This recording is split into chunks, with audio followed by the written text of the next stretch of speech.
EPS 95 స్కీమ్కి సంబంధించిన ఎంప్లాయీస్కి మరియు ఈపీఎస్ 95 పెన్షనర్స్కి నా నమస్కారం. రైల్వే మినిస్టర్ గారు అంటే అశ్విని వైష్ణవ్ గారు పార్లమెంట్లో ఆర్థిక సంవత్సరం 23-24కు సంబంధించిన రైల్వే ఆదాయము ఖర్చుల వివరాలు తెలియజేశారు. ఆ వివరాలు ఏంటంటే 23-24లో రైల్వేస్కి వచ్చిన ఆదాయం 2,78,000 కోట్లు. ఖర్చు ఎంత అయిందంటే 2,75,000 కోట్లు. అంటే వాళ్ళకు వచ్చిన రైల్వేస్కి వచ్చిన ఆదాయంలో 99% ఖర్చుల కింద వీళ్ళు వ్యయం చేస్తున్నారు అన్నమాట. ఖర్చుల కింద పోతున్నది. ఈ ఖర్చుల్లో 2,75,000 కోట్లలో వీళ్ళు శాలరీస్కి అంటే రైల్వేలో 13 లక్షల మంది పనిచేస్తున్నారు. వీళ్ళకి శాలరీస్కి 1,16,000 కోట్లు అవుతుంది. అంటే ఒక ఎంప్లాయీకి యావరేజ్లో 74,359 రూపాయలు వీళ్ళు ప్రతి నెల జీతం కింద పే చేస్తున్నారు. Average salary. 15 లక్షల మంది పెన్షనర్స్ ఉన్నారు. వీళ్ళకి 66,000 కోట్లు పే చేస్తున్నారు. అంటే ఒక పెన్షనర్స్కి ప్రతి నెల సగటున 36,667 రూపాయలు పే చేస్తున్నారు అన్నమాట. ఇది కాకుండా రైల్వేస్ నడపడానికి ఇంధన ఖర్చు ఉంటుంది. అంటే ఎలక్ట్రిసిటీ ఛార్జెస్, కొన్ని చాలా తక్కువ రూట్లలో డీజిల్ ఛార్జెస్, వీటికి 32,000 కోట్లు. తర్వాత రోజువారీ ఖర్చులకి వాటికి 25,000 కోట్లు. తర్వాత రైల్వే స్టేషన్స్ ఆధునికీకరణ, తర్వాత వేరే ఎక్స్పెన్సెస్, వీటికి 36,000 కోట్లు వీళ్ళు ఖర్చు పెడుతున్నారు అన్నమాట. అంటే రైల్వేకి వచ్చే ఆదాయంలో 66% శాలరీస్కి పెన్షన్స్కి ఖర్చు పెడుతుంది. అంటే 1,82,000 కోట్లు శాలరీస్కి పెన్షన్స్కి ఖర్చు పెడుతుంది. 93,000 కోట్లు ఇంధన ఖర్చు, ఇతరత్రా ఖర్చులకి 93,000 కోట్లు. అంటే 34% ఖర్చు పెడుతుంది అన్నమాట. మరి ఇదే 23-24లో ఈపీఎస్ 95 స్కీమ్ ఆదాయం ఎంతంటే 1,30,449 కోట్లు. 1,30,449 కోట్లు. అంటే ఇది రైల్వే ఆదాయంలో 47% ఉంది. అంటే ఇంచుమించు 50% ఉందన్నమాట. సకానికి సగం ఈ ఈపీఎస్ కంట్రిబ్యూషన్స్ కింద మనకి ఆదాయం వచ్చిందన్నమాట. మరి రైల్వేలో ఒక ఎంప్లాయీకి సగటు జీతం 74,359. మరి సగటు పెన్షన్ 36,667. అంటే ఒక ఎంప్లాయీకి ఇచ్చే జీతంలో ఇద్దరికి పెన్షన్ ఇవ్వచ్చు అన్నమాట రైల్వేలో. అటువంటిప్పుడు 15 లక్షల మంది పెన్షనర్స్, 13 లక్షల మంది ఎంప్లాయీస్ ఉన్నప్పుడు ఈ ఎంప్లాయీస్ని పెన్షనర్స్ కింద కన్వర్ట్ చేస్తే 13 లక్షల బదులు 26 లక్షల మందికి మనం పెన్షన్ ఇవ్వచ్చు అన్నమాట. 13 లక్షల ఎంప్లాయీస్ బదులు 26 లక్షల మందికి మనం పెన్షన్ ఇవ్వచ్చు. అది కాకుండా రెగ్యులర్ పెన్షనర్స్ 15 లక్షలు ఉన్నారు.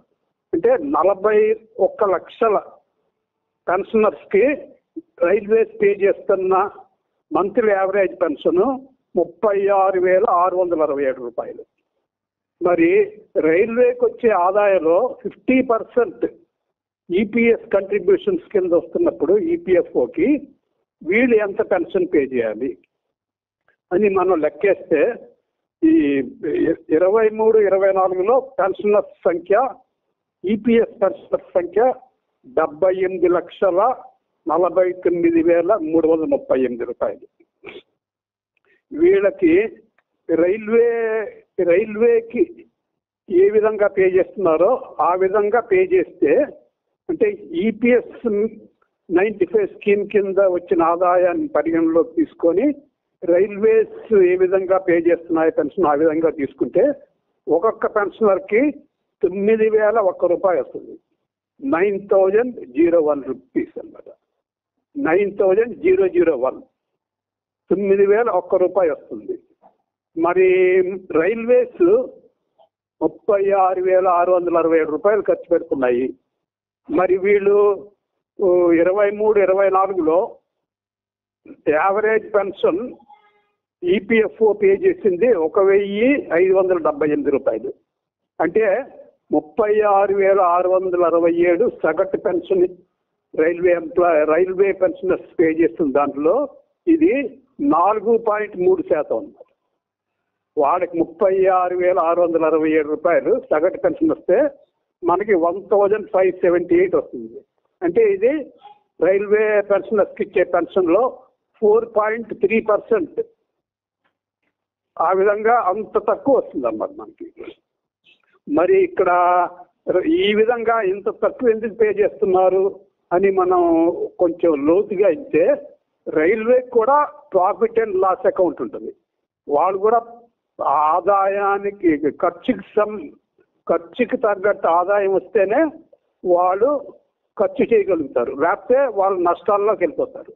కానీ వాళ్ళకి 2,78,000 కోట్లు వస్తే 2,75,000 కోట్లు ఖర్చు పెట్టేస్తున్నారు వాళ్ళు. మరి ఈపీఎఫ్ఓకి 1,30,449 కోట్లు వచ్చినప్పుడు వీళ్ళు పెన్షన్స్ ఖర్చు పెట్టిన అమౌంట్ ఎంత అంటే 14,866 కోట్లు అన్నమాట. 14,866 కోట్లు అంటే 11% వీళ్ళు ఖర్చు పెడుతున్నారు. రైల్వేస్ 66% ఖర్చు పెడితే వీళ్ళు 11% ఖర్చు పెడుతున్నారు. అందువలన మనకి ఈపీఎస్ పెన్షనర్స్కి సగటు పెన్షన్ 1,578 మాత్రమే ఉన్నదన్నమాట. మరి రైల్వేస్ ప్రాఫిట్ అండ్ లాస్ బేసిస్లో రన్ చేస్తున్నప్పుడు ఈపీఎఫ్ఓకి ఒక పెన్షన్ ఖర్చు తప్పించి రెగ్యులర్ శాలరీస్ ఇవ్వాల్సిన పని లేదు. ఈపీఎస్ స్కీమ్ కింద రెగ్యులర్ శాలరీస్ పే చేయక్కర్లేదు. ఈపీఎస్ స్కీమ్ కింద వేరే ఖర్చులు ఏమి ఉండవు. ఈపీఎస్ వచ్చే ఆదాయం అంతా పెన్షన్స్కి మళ్ళీ విత్డ్రాయల్ బెనిఫిట్ అంటే ఎవరికైతే పెన్షన్కి అర్హత లేదో వాళ్ళ డబ్బులు వాళ్ళకి ఇచ్చేయడం అన్నమాట. ఈ 2 ఖర్చులే ఉంటాయి అన్నమాట. ఈపీఎఫ్ఓకి ఈపీఎస్ మూలంగా వచ్చే ఆదాయం మీద ఈ 2 రకాల ఖర్చులే ఉంటాయన్నమాట. అటువంటిప్పుడు ఈపీఎఫ్ఓ ఇంత తక్కువగా 11% తనకొచ్చిన ఆదాయంలో పెన్షన్ కింద ఎందుకు ఖర్చు పెడుతుంది అని అంటే ఈపీఎఫ్ఓ వాళ్ళు చెప్పేది ఏంటంటే యాక్చురియల్ వాల్యుయేషన్లో మాకు ఇంతవరకే ఖర్చు చేయమని నిబంధనలు ఉన్నాయి అని చెప్తుంది అన్నమాట. మరి రైల్వేస్కి కూడా యాక్చురియల్ వాల్యుయేషన్ ఉండాలి కదా. అక్కడ కూడా యాక్చురియల్ వాల్యుయేషన్ చేసి ఆ నిబంధనల ప్రకారం వాళ్ళు కూడా ఖర్చు చేయాలి కదా. కానీ వాళ్ళు ఏం చేస్తున్నారు, వచ్చిన ఆదాయంలో 99% ఖర్చు పెట్టేస్తున్నారు. ఇక్కడ ఈపీఎఫ్ఓ ఖర్చు పెడుతుంది అంతా 11% పెన్షనర్స్కి. అంటే మరి ఇంత తక్కువగా ఖర్చు పెట్టడానికి కారణం ఏంటంటే యాక్చురియల్ వాల్యుయేషన్లో మాకు ఇంతకంటే ఖర్చు పెట్టడానికి పర్మిషన్ లేదు అని వీళ్ళు చెప్తున్నారు.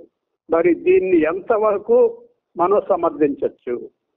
ఈపీఎస్ దగ్గరికి వచ్చేటప్పటికి యాక్చురియల్ వాల్యుయేషన్, రైల్వేస్ దగ్గరికి వచ్చేటప్పటికి ఎందుకు యాక్చురియల్ వాల్యుయేషన్ ఉంటుంది అక్కడ అంటే ఏంటంటే రైల్వేస్ ఏంటంటే ప్రతి సంవత్సరం ట్రైన్స్ పెరుగుతుంటాయి, ప్రయాణికులు పెరుగుతుంటారు, తర్వాత ఛార్జెస్ కూడా పెరుగుతుంటాయి అప్పుడప్పుడు.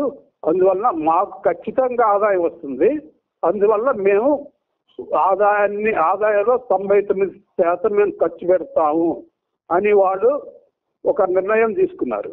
మరి ఈపీఎఫ్ఓ కూడా అంతే కదా. ఈపీఎఫ్ఓలో 8 కోట్ల మంది ఈ స్కీమ్ కింద పనిచేస్తే 80 లక్షల మంది పెన్షనర్స్ ఉన్నారు. అంటే ఒక పెన్షనర్స్కి 10 మంది ఎంప్లాయీస్ ఉన్నారు ఇక్కడ ఈపీఎస్ 95లో. రైల్వేస్లో 15 లక్షల మంది పెన్షనర్స్కి 13 లక్షల మంది ఎంప్లాయీసే ఉన్నారు. అంటే ఒక పెన్షనర్కి ఒక ఎంప్లాయీ కూడా లేడు ఇక్కడ. కానీ ఇక్కడ ఈపీఎస్ దగ్గరికి వచ్చేటప్పటికి ఒక పెన్షనర్స్కి 10 మంది కంట్రిబ్యూట్ చేస్తున్నారు. మంత్లీ కంట్రిబ్యూషన్ 10 మంది చేస్తున్నారు. అందువల్ల మన ఫైనాన్షియల్ పొజిషన్ ఈ రైల్వేస్ కంటే చాలా బాగున్నట్టు మనకి ఖచ్చితంగా తెలుస్తుంది. అటువంటిప్పుడు ఇంత తక్కువ ఎందుకు పే చేస్తున్నారు అన్నది మనం ప్రతి ఒక్కడు దీర్ఘంగా జాగ్రత్తగా ఆలోచించి ఒక అవగాహనకి రావాలని నేను కోరుతున్నాను. Thank you.